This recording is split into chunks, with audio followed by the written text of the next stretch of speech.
dalam bingkai negara kesatuan Republik Indonesia yang kita cintai bersama. Kali ini kami akan mempersembahkan kisah dan juga perjuangan para ulama dan santri serta rakyat Indonesia pada tanggal 10 November 1945 yang sekarang kita jadikan sebagai Hari Pahlawan. Di balik kegigihan para pejuang terdahulu ternyata menyimpan kisah karomah atau keajaiban para ulama yang berperan dalam mempertahankan kemerdekaan Indonesia.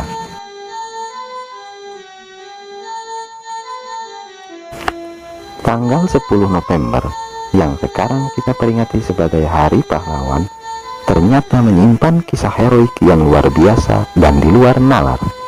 Bagaimana tidak, pada saat itu pihak Belanda yang masih ingin menjajah atau menguasai Nusantara selalu mencari cara agar Indonesia bisa digenggam kembali dalam cengkraman kolonial.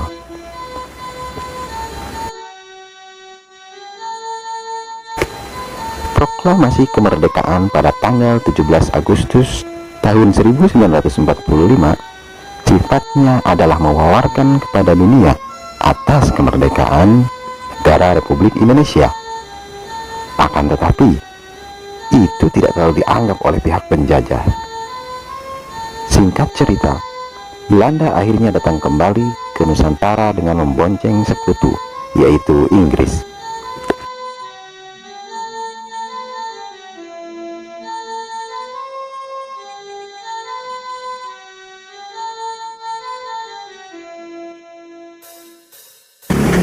Adalah Brigjen Malabi yang pada saat itu menjadi salah satu komandan perang tentara sekutu.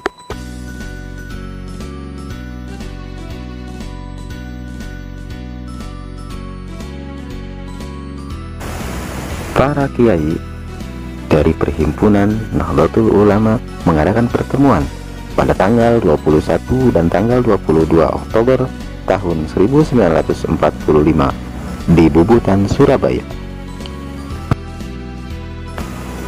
Dan pertemuan tersebut melahirkan suatu keputusan dalam bentuk resolusi yang kemudian diberi nama Resolusi Jihad. Uraian lengkap Resolusi Jihad adalah sebagai berikut. Bismillahirrahmanirrahim. Resolusi: Rapat Besar Wakil-Wakil Daerah Perhimpunan Nahdlatul Ulama seluruh Jawa Madura pada tanggal 21 sampai tanggal 22 Oktober 1945 di Surabaya.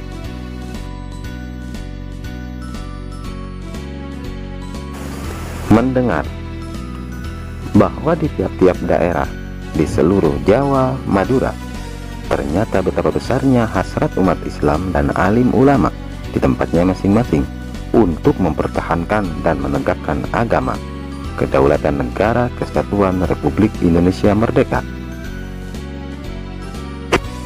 Menimbang A.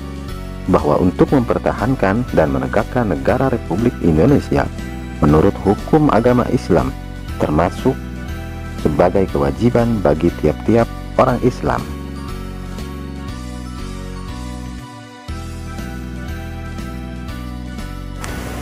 B. Bahwa di Indonesia warga negaranya adalah sebagian besar terdiri dari umat Islam.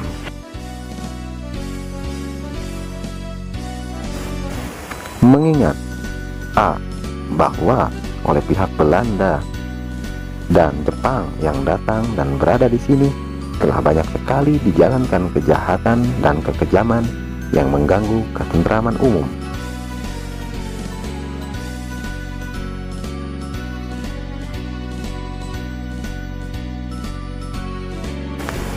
B. Bahwa semua yang dilakukan oleh mereka itu dengan maksud melanggar kedaulatan negara Republik Indonesia dan agama, dan ingin kembali menjajah di sini. Maka di beberapa tempat telah terjadi pertempuran yang mengorbankan beberapa banyak jiwa manusia.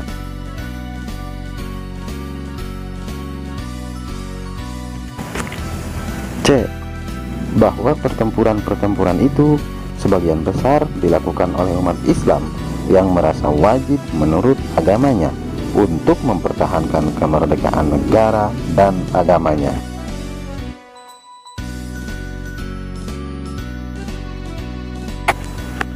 B.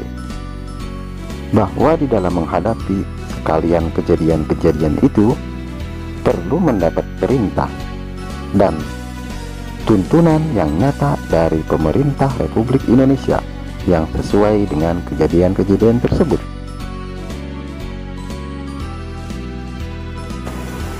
Memutuskan. 1. Memohon dengan sangat kepada pemerintah Republik Indonesia supaya menentukan suatu sikap dan tindakan yang nyata serta sepadan terhadap usaha yang akan membahayakan kemerdekaan dan agama dan negara Indonesia, terutama pihak Belanda dan kaki tangannya.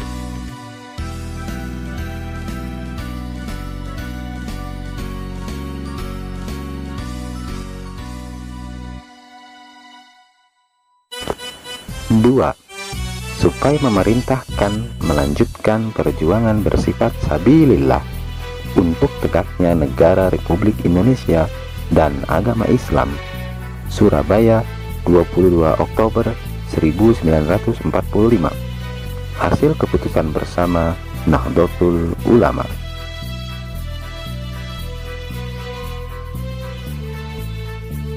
Hasil keputusan pertemuan para ulama NU tersebut dibacakan langsung oleh Rais Akbar NU, yaitu Hadratus Syekh Kiai Haji Hasyim Asy'ari. Para wakil atau duta ulama dari berbagai pelosok negeri juga diberikan tugas dan amanah untuk menyampaikan dan menyebarkan resolusi jihad di daerahnya masing-masing.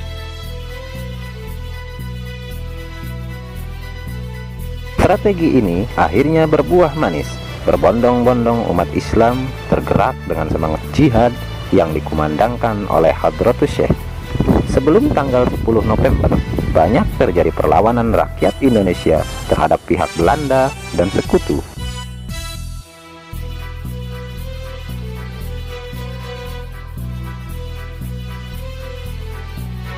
Menurut penuturan Kiai Haji Said Akil Siraj selaku Ketua Umum PBNU pada saat ini, pada tanggal 9 November, Bung Tomo yang dikenal sebagai tokoh pemuda berpengaruh pada saat itu, beliau mendatangi Hadratus Syekh dengan membawa kabar bahwa pasukan pemuda di bawah komandonya sudah siap menghadapi perang besar.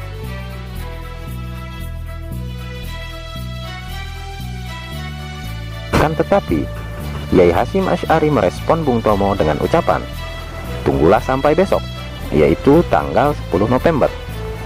Hadratus Syekh pun kembali berucap bahwa kita sedang menunggu 3 waliullah dari Cirebon, di antaranya Kiai Haji Abbas Abdul Jamil Buntet, Mbah Amin Babakan Ciwaringin, dan Kiai Haji Syatori dari Arjawinangun. Mendengar ucapan Hadratus Syekh, Bung Tomo pun semakin yakin dan semangat bahwa akan memenangkan peperangan besok. Di tempat lain, para kiai dari Cirebon yang disebutkan Hadratus Syekh telah tiba di Rembang, di kediaman Kiai Haji Bisri Mustafa. Dan disinilah Kiai Haji Abbas Abdul Jamil Buntet ditunjuk sebagai komandan perang 10 November.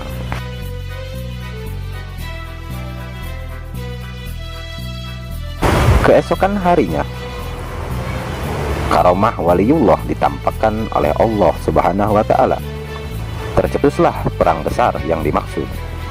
Menurut para santri yang ikut berperang, menuturkan bahwa Kiai Abbas bukan hanya berada di satu tempat, akan tetapi di 2 tempat.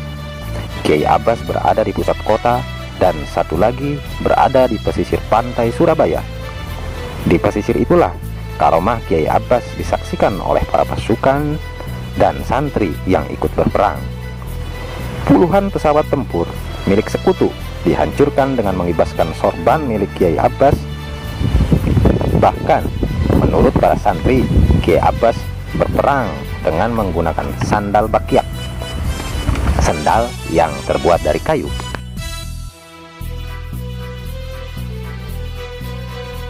Saat Kiai Abbas berdoa, tiba-tiba sejumlah alu dan lesung milik warga berterbangan dan menghantam tentara sekutu. Pesawat tempur yang terbang di tengah peperangan juga dilumpuhkan hanya dengan lemparan biji tasbih oleh Kiai Abbas. Tentara sekutu pun bingung dengan apa yang sedang terjadi. Mereka seolah hilang kekuatannya. Mereka pun seperti kehabisan akal dalam menghadapi perlawanan rakyat Indonesia. Tentu saja karena pasukan perang dibantu secara terang-terangan oleh para kiai sakti yang berkaromah. Kami pun meyakini bahwa tanpa karomah wali, Indonesia tidak akan kuat dalam menjaga dan mempertahankan kedaulatan negaranya.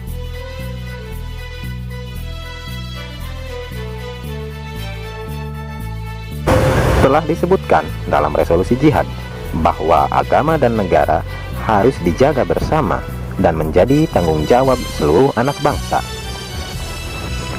Para sufi juga selalu berdoa agar negara kita kuat dan semakin jaya. Salah satu contohnya adalah doa dan wasiat Mursyid Thariqah Qadiriyah Naqsyabandiyah Pondok Pesantren Suryalaya, yaitu Syekh Abdullah Mubarak bin Nur Muhammad atau Abah Sepuh.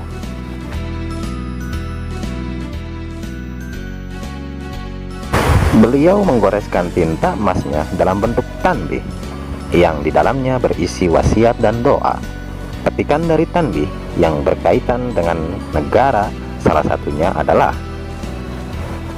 pun pula semoga pimpinan negara bertambah kemuliaan dan keagungannya, supaya dapat melindungi dan membimbing seluruh rakyat dalam keadaan aman, adil, dan makmur, dohir maupun batin. Di poin lain dalam tanbih juga berbunyi, hendaklah tolong-menolong dengan sesama dalam melaksanakan kebajikan dan ketakwaan dengan sungguh-sungguh terhadap agama dan negara. Sebaliknya, janganlah tolong-menolong dalam berbuat dosa dan permusuhan terhadap perintah agama dan negara.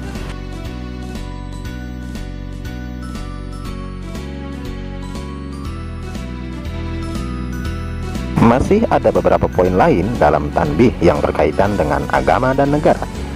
Kami hanya memberikan sedikit contohnya saja. Dari kisah heroik tanggal 10 November yang sekarang dijadikan Hari Pahlawan, banyak hikmah dan pelajaran yang kita ambil.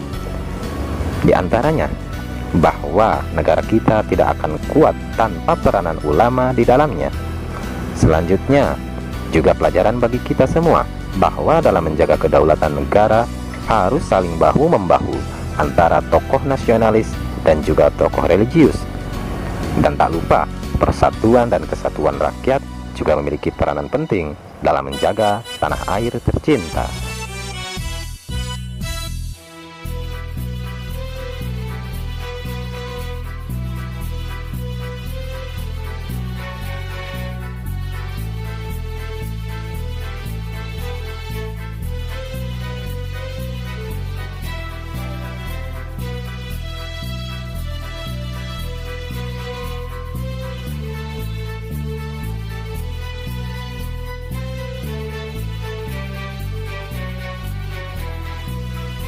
Hikmah dan iktibar dari kisah 10 November juga bisa kita petik khususnya bagi para santri, yaitu ketika kita benar-benar membela tanah air harus dibarengi dengan wirid dan doa yang tulus serta terus-menerus atau istiqomah.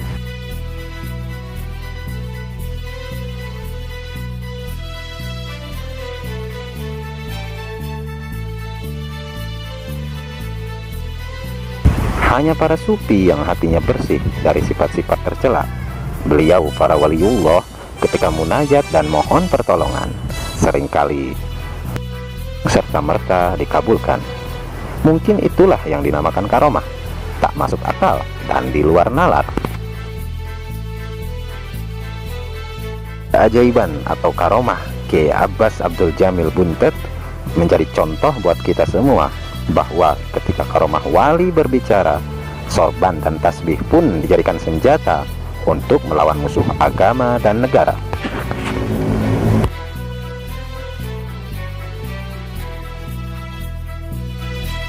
Ada banyak kisah karomah ulama lain di Nusantara ini. Mungkin di kesempatan lain akan kami persembahkan untuk Anda semua. Tentunya kami akan selalu berusaha mengambil data, sumber atau referensi yang sahih dan masyhur agar tontonan ini menjadi tontonan yang berkualitas untuk kita semua. Selain itu, kami juga berharap konten ini bisa dinilai sebagai ilmu pengetahuan yang bermanfaat fid dini wad dunya wal akhirah. Amin ya rabbal alamin.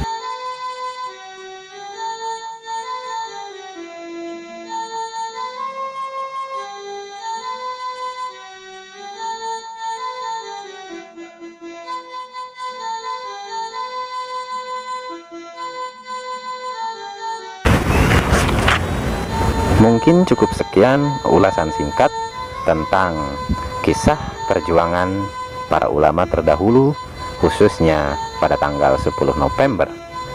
Mohon maaf jika ada kesalahan dalam penulisan dan kata-kata kami yang terdapat dalam tayangan ini.